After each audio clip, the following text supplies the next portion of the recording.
Bishop George Berkeley is famous for several important innovations in philosophy. An Anglican bishop born around the time of the Glorious Revolution in England. He lived about 70 years. He was one of the earliest and I believe most profound critics of the Enlightenment. In a sense, he can be seen as the first romantic thinker, the first person to react against what was seen by some thinkers as the stultifying hyper-rationalism of the Enlightenment. He's an extremely famous thinker. He once said something like, the future of civilization lies in the West, and people out near San Francisco felt very highly about that, so named the college after him. He's also the figure around whom the question arose, if a tree falls in the forest and there's no one there to hear it, does it make a sound? And we will answer that question. He was also most famously refuted by Samuel Johnson thus. And again, we will see how that's not a very strong refutation of Berkeley at all. What Berkeley opposed about the Enlightenment was its rising metaphysic of mechanistic materialism. And we've discussed some of that in previous lectures. Professor Coors on Locke, the Newtonian revolution, Descartes, Spinoza. In all of these cases, we found in the West, from the Age of Reason to the Age of Enlightenment, a growing sense of enthusiasm about breakthroughs in particularly the field of mechanics after the writings of Newton. And mechanistic materialism is the metaphysical view that the world is made of material entities that interact in a purely mechanical fashion, as we would find in Newtonian physics. And moreover, that the only place that God could have in such a system would be a first creator. The famous metaphor of the time was that the universe in the world was like a big clock. And if there was a God, he was the clockmaker. But once he wound the clock up, as it were, and let it go, there was no room for God anymore. The machine moved of its own laws. And that is, of course, mechanistic materialism. I want to give you, on the one hand, a sense of the excitement that 18th century figures had, because for the first time they could argue, we've made an innovation and a breakthrough in our understanding of the universe that no previous culture has. For once, we've gone far beyond anything the classic Greeks could have offered, or that Aristotle could ever have suggested. So there's a tremendous sense of power and pride in this wonderful accomplishment. But on the other hand, there were those who reacted against it. And Berkeley's the first. Later we'll find Rousseau and the entire Romantic movement. Because that view leads, so it is thought, towards skepticism. And not only towards skepticism, but towards atheism. Towards the view that, well, gee, if God is only really the watchmaker, and the watch runs on its own, maybe there was no watchmaker, maybe there's just the watch. And that's the bottom line. It was that which Berkeley reacted against. Nonetheless, Berkeley did share in what was, by the late 17th and early 18th centuries, the epistemological view of the materialist, which is empiricism. Professor Coors, I think, has quite admirably described the Lockean empiricist phenomenology, the view that the human mind is nothing but a tabula rasa, a blank slate, whose datum and information, ideas, all arise from sense experience. Okay, right? There's this blank slate, we take in datum through our five senses, and from that arrive all of our conceptions, ideas, and images of the world. Not only did Berkeley share this empiricist epistemology, phenomenology, in fact, I would urge Berkeley was far more adept at what philosophers call deploying the empiricist phenomenology than Locke ever was. And I want to give you one example of that. That's from the treatise concerning the principles of human knowledge. That is Berkeley's discussion of Locke's doctrine of abstract ideas. It's not incredibly important that you get the doctrine of the critique of abstract ideas so much as you get a sense of the form of the argument, the sort of incredible logical precision that this Anglican bishop brought into his philosophic researches. Now, first of all, what are abstract ideas for Locke? Locke, as an empiricist, naturally was critical of what was throughout the scholastic period known as the realist tradition. Realism has to do with the problem of universals. We have some words that seem to refer to a multitude of objects, or seem to refer to no particular object. Words like humanity, right, or man in general, or triangularity. Such words are universals. They apply to more than one particular case. The contrast are particular terms like Darren Staloff, right, which refers only to myself. Now, the realist way of interpreting such things is to say that such universal terms refer to real objects. So somewhere out there, perhaps in the metaphysical realm, is the real universal man, the real universal humanity, the real essence of triangularity. Now, Locke is an empiricist, a member of the Anglo-American tradition enough so that he's critical of that. And he argues no. In fact, there is no external real triangularity. There is no external real man or humanity. Rather, those things are abstract concepts which exist only in the mind. And he thought that this was a very good way of attacking the realist position and arguing that such universals really are only nominal essences. They're essences only in name. And in fact, they're not subsistent entities in the world, but simply abstract ideas in our mind. Well, Berkeley will have none of that. Berkeley's empiricism is far more thoroughgoing, as is his nominalism. Now, nominalism is the third great position in the realist debate. And I should point out, realism is still a contemporary debate, primarily with respect to mathematical entities and foundational researches in mathematics. The nominalist position that Berkeley takes is the view that universals are universal only in name. In other words, there is no object referred to by the word man or mankind. It is simply a summatory way of talking about the sum or set of all men or people. So triangularity doesn't refer to an essence called triangularity. It simply refers to every particular triangle you come across. Humanity refers to each of the people in this room and all the other featherless bipeds we'd find around the planet. Similarly, justice does not refer to some essence. There's no definition of justice. It simply is a way of, in a rough way of talking about the sum of all just acts. There is nothing in the world but particulars, and hence the expression nominalism. Universals are only names. They do not refer to things, or if they do refer, they refer to the set of all particular things that one can apply that name to. So then what Berkeley concludes is that abstract ideas are in fact a logical impossibility.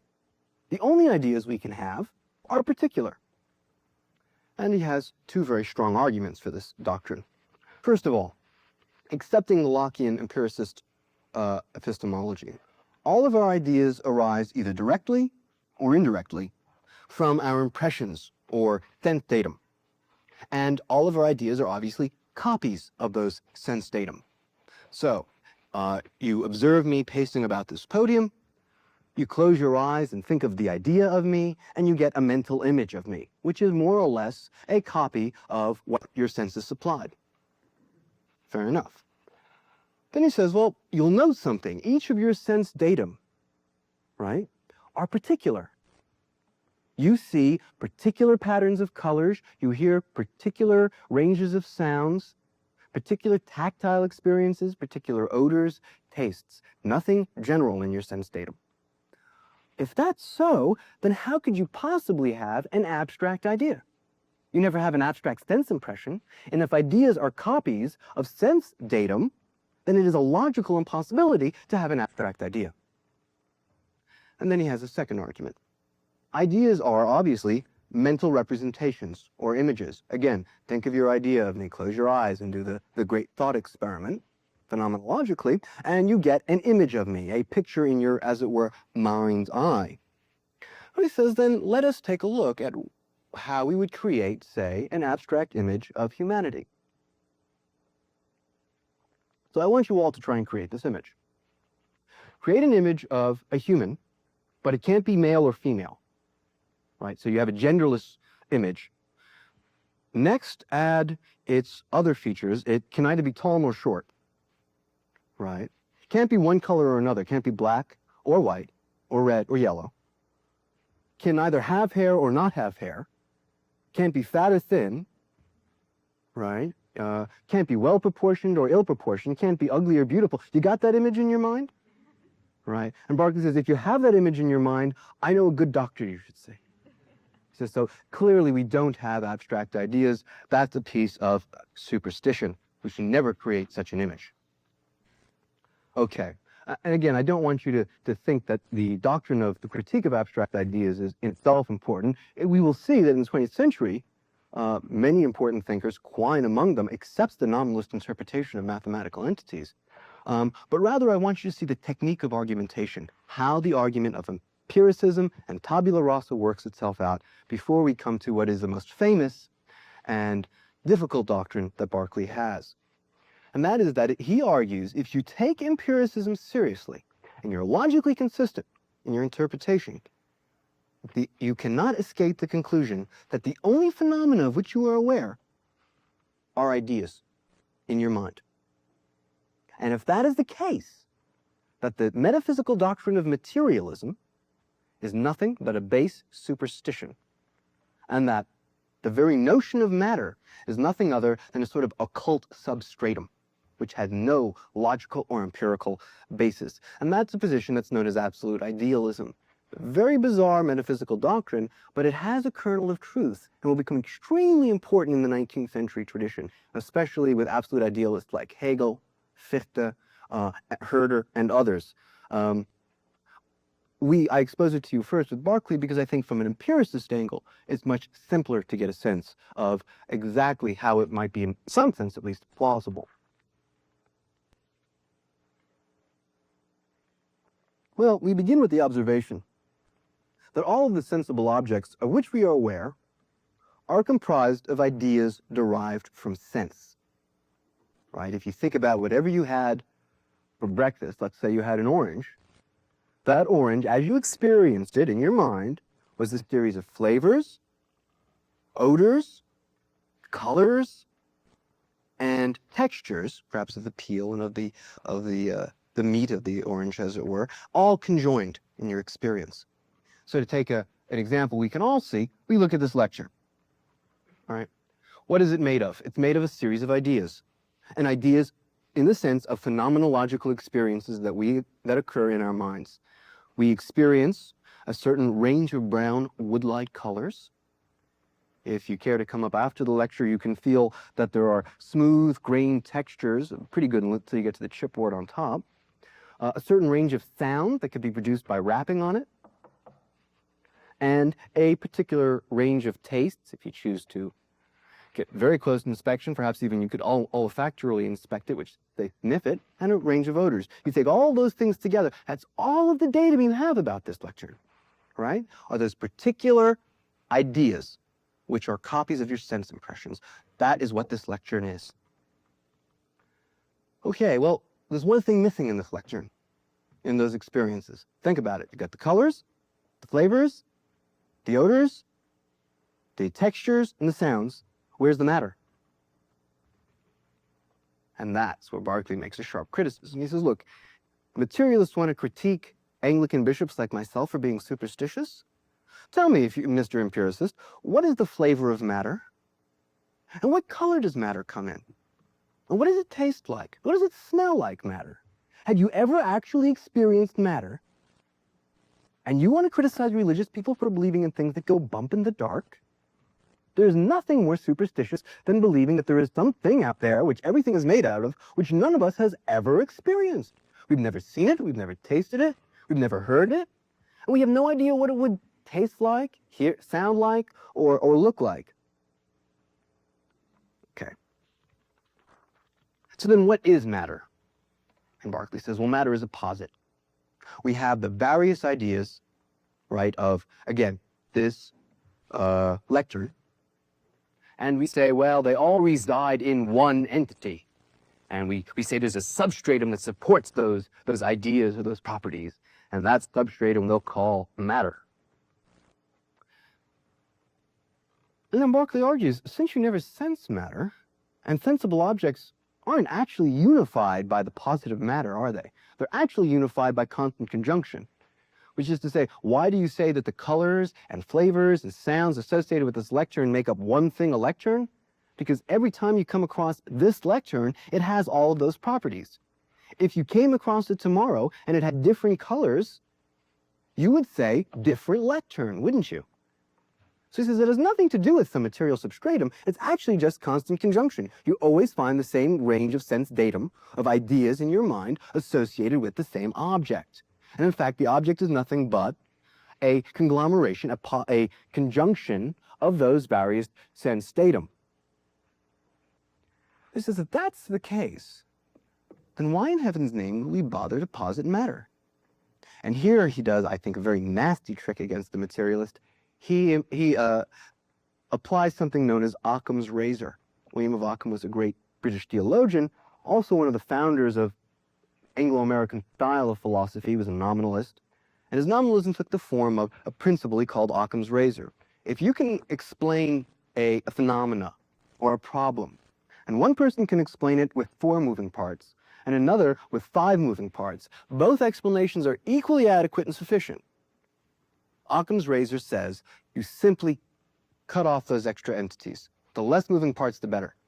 So if I can explain something with 4 entities and you require 5, my explanation is better. We cut off your 5th entity with Occam's razor, slice it off. And it's an accepted philosophical principle. So he says, now, again, look at the construction of our world. What looks like it's time to get shaved by Occam's razor? It's matter, right? It really has no explanatory function whatsoever. So we apply Occam's razor, and we acknowledge that all of the, quote, sensible objects of the world are nothing but ideas, constantly conjoined in our mind. And we have the exact same world as before. Well, that does raise one issue, however. If all of the sensible objects of the world, including lecterns, speakers, watches, are nothing but ideas, ideas themselves must have a substratum. And what could that substratum be? Well, he points out that it can't be matter. It is literally a logical absurdity to say that the various ideas of a lectern reside in its matter. In what sense do ideas reside in matter? In what sense does matter support ideas? And since all we're actually aware of are the ideas, we're not even aware of our sense receptors, right? Those are posited to explain the phenomenological experience that we have. Then matter is obviously not the posit we need. It's not the substratum that'll do the job for us. So what will the substratum be? Well, it's fairly obvious. What holds ideas? Minds. That's our obvious intuitive notion of the mind, or if you wish, the spirit. So, what then is the case metaphysically? It is the case metaphysically that all of the sensible objects we know in the world, and they are sensible objects, are ideas. And they are ideas in the mind, or in minds. Now, I should point something out. Berkeley extended his critique of materialism beyond what we would call secondary objects. Now, Berkeley points out, if you may remember from the discussion of Newton and in earlier scientific figures, that even Descartes had distinguished between primary and secondary qualities. They'd seen the legitimacy of Berkeley's point. They did point out that you're right, the lectern actually doesn't have any colors in and of itself.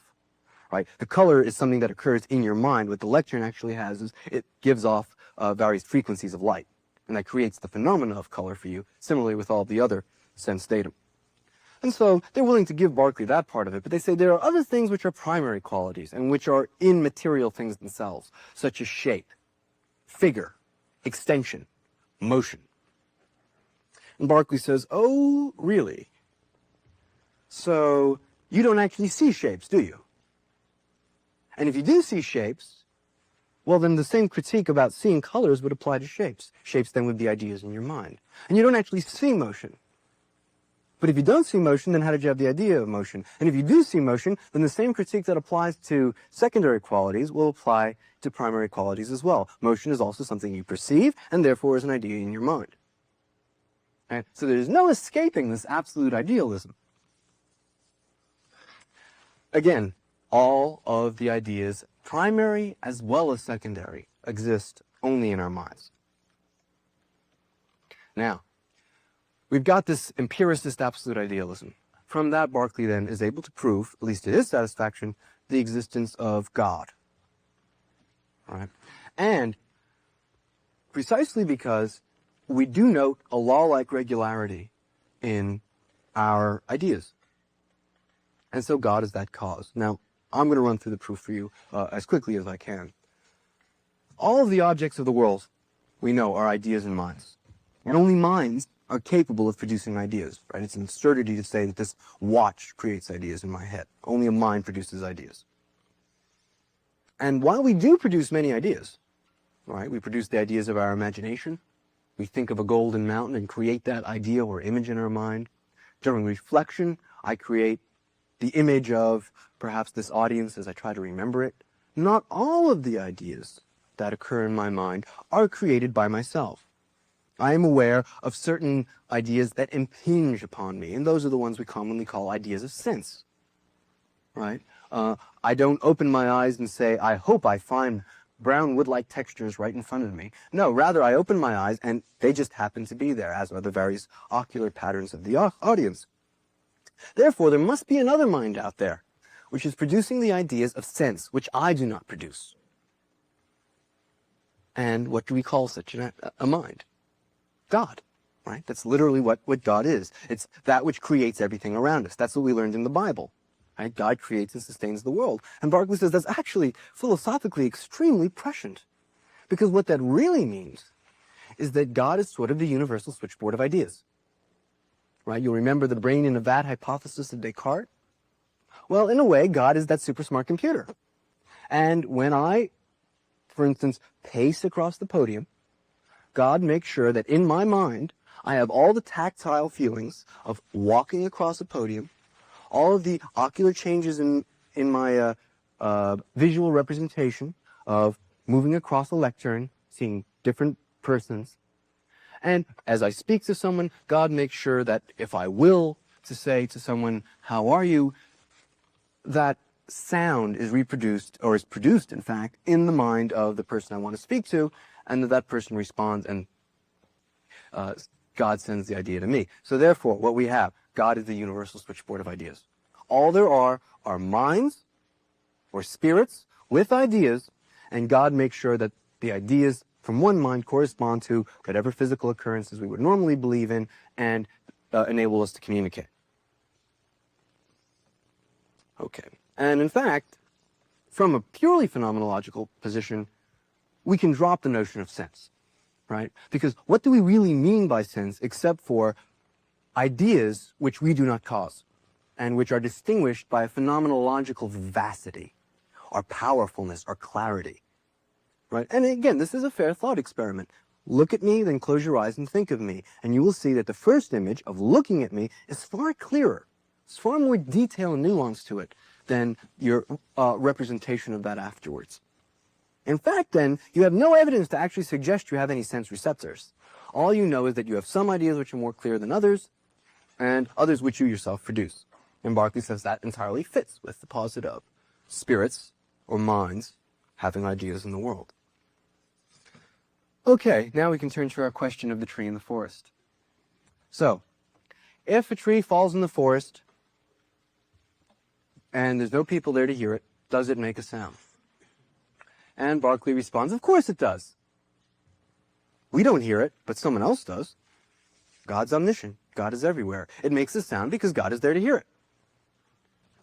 And then Berkeley raises the ante. He says, look, if there wasn't God there to hear it, it's true there wouldn't be a sound. There also wouldn't be a forest, a tree, or anything falling. That may seem absurd at first, but he's making an interesting point.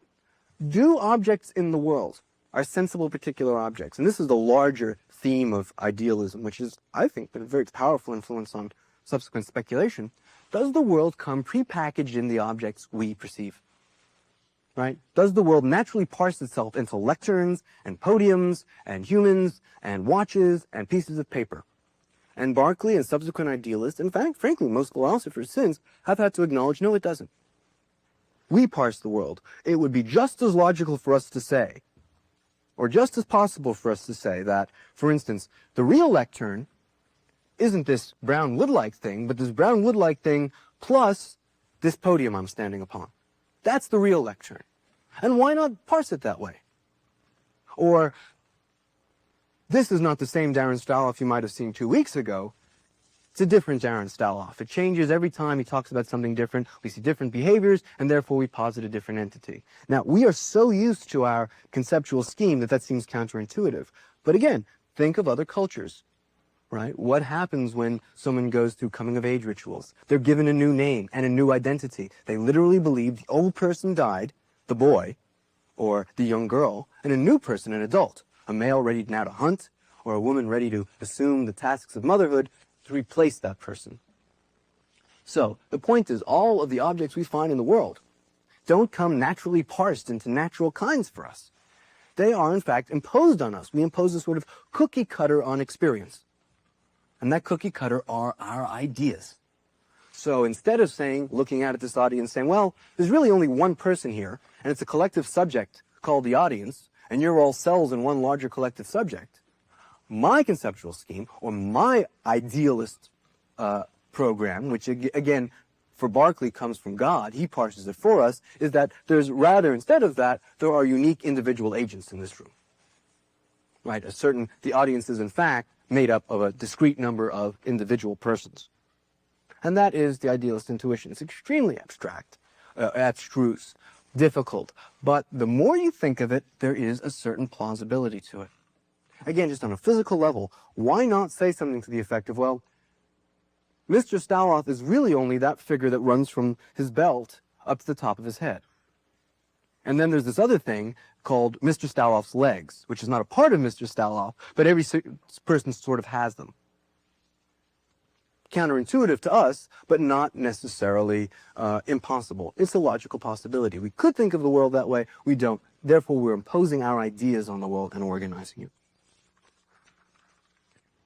Now, this raises a question about what do we discover in Newtonian physics? And Berkeley is not anti-scientific. Berkeley, I think, is a profound student of Newtonian physics. What he points out is that Newtonian physics doesn't actually explain anything at all. I mean, think about the form of Newtonian mechanics. All it shows us is a series of formulas about the law-like regularity of the experiences, ideas we're going to get.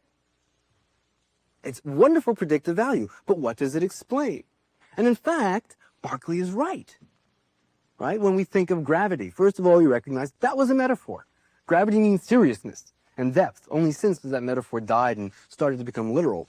But when we talk about, say, laws of gravity, the fact that objects are attracted to other masses at an inverse relation to their distances and on the basis of the magnitudes of their masses, the question arises, well, yes, I've noticed that same thing as well, and that objects at sea level seem to fall 32 feet per second squared, but why do they fall for 32 feet per second squared? What causes that?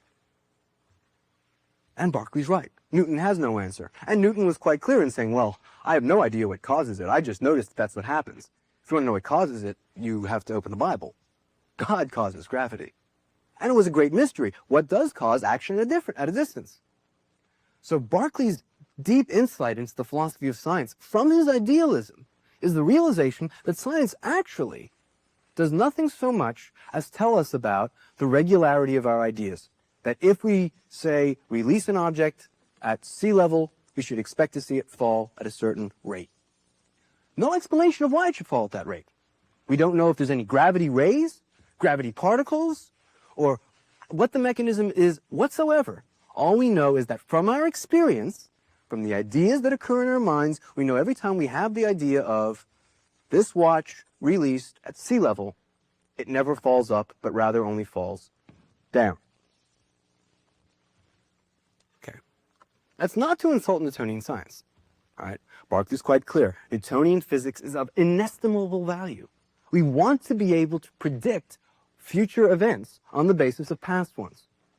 And that way we can manipulate those future events in a certain way. Right? But that don't distinguish predictive value, the sort of Baconian notion of science as a tool, with explanatory value. It doesn't, in fact, explain anything. It simply shows us what we can expect given certain sets of initial conditions.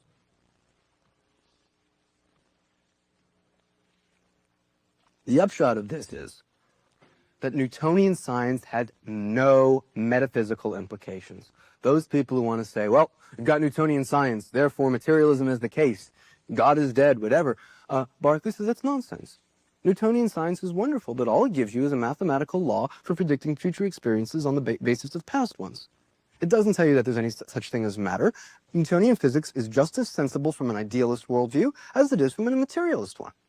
In fact, perhaps more sensible. Okay, so what Berkeley's offered us so far is the fact that if we believe in idealism, no paradoxes ensue, we don't have to give up Newtonian science, we don't have to give up common sense objects. It preserves, as it were, all of the appearances. What are its advantages? Well, he says the belief in matter is fundamentally the cause of skepticism. Why is that so? Think about it. From Descartes on, we have between the material or physical world and ourselves an intervening veil of ideas, of mental representations in our mind. We are only in fact, everyone agrees with Berkeley, only in fact aware, phenomenologically, of those ideas, of those representations, of that, what I've called, show between your ears. Skepticism enters in the question of, how do we ever know that those representations, that stuff that's going on between your ears right now, actually corresponds to material phenomena outside of your mind? And in fact, there's no way to answer that question. You can't know. Any probabilistic arguments you have never get outside of your mind. That's the cause of skepticism. And Berkeley's answer is, well, skepticism is very easily dismissed then, isn't it? You just get rid of the material entities. Right? If all you have are ideas in the mind, then there is no veil. There's no veil of appearances to get beyond. The appearances are, in fact, the world. And Berkeley's deep point is that that may seem counterintuitive only because you've read too much philosophy. Meet the average person, and that's actually what he believes. Right? If you said to the actual person, do you see the actual lectern up here? Or do you simply see the material effect of it in your mind? There's no question the actual person would say, the former. I don't see phenomenal properties in my mind, which are in fact the result of something which has no color, has no sound, has no texture.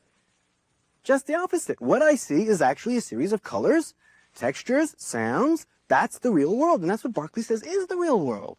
In fact, that's his reaction against the Enlightenment. He wants to be the partisan of common sense, of the common man. And his very sophisticated and abstruse metaphysic of idealism, he believes is actually commonsensical.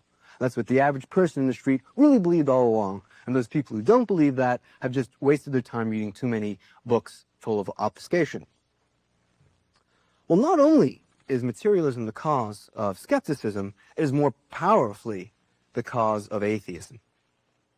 By positing an unknowable and occult substratum, matter, which causes the experience and regularities of the world, we note something. The only reason you would posit that has no explanatory value, violates the principle of Occam's razor, it only has one thing going for it. You're elbowing God out of the picture. He says that's the only reason anyone ever posited matter was as a way of replacing God's agency in the world. And Berkeley is, as an Anglican bishop, upset at the rise of atheism in the 18th century, of free thinking, of loose morals. And he says, you want to know how to stop this? Get rid of its cause, materialism. Once you get rid of materialism, what causes every idea? In your head, except for the ones that you yourself create in reflection and memory. God. God becomes an immediate presence in the world. We feel his power constantly. It's not some abstract sky father at all. It's the sustaining energy of the universe. And in fact, he says, if you think about Newtonian science from an idealist perspective, it's the ultimate proof of God's existence, isn't it? I suppose he would say it's just a coincidence that the various ways matter interrelate to one another are describable in terms of the integral calculus, right? Matter of itself would organize itself according to extremely abstruse mathematical laws. He says, of course not. That's the sign of an intelligence. I mean, when you find physical phenomena are describable in terms of, say, the Mandelbrot set or fractal geometry, that's hardly the basis for believing it's just at random motion in the world. Because if anything, that's a sign of intelligence. Someone knows fractal geometry and imposes it on our experiences. someone knows the calculus and imposes it on our experience. Therefore, idealism and science prove the existence of God. And I should point something out. Newton agreed with this. Newton was a profoundly pietistic person who actually, when he was finished with his mechanics, practiced alchemy. So then, what is the ultimate benefit of idealism? Well, for Berkeley, it's liberating. Berkeley is upset at the fact that ever since the Age of Reason, through the Enlightenment, particularly in the sort of lectures I've been offering, philosophers have been talking about extremely dry, abstruse metaphysical doctrines.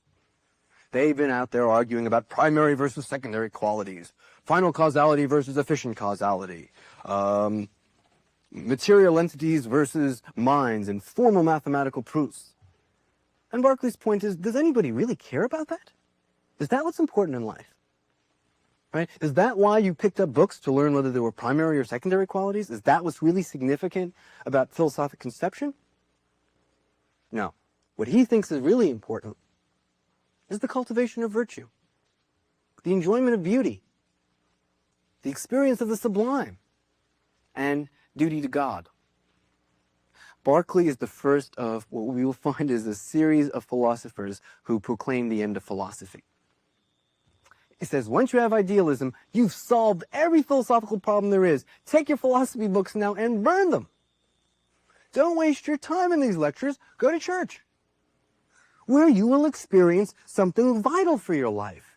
What is more important than taking care of your everlasting soul? As he ends, I think quite poignantly, he says, for after all, what deserves the first place in our studies is the consideration of God and our duty, which to promote, as it was the main drift and design of my labors, so shall I esteem them altogether useless and ineffectual, if by what I have said I cannot inspire my readers with a pious sense of the presence of God.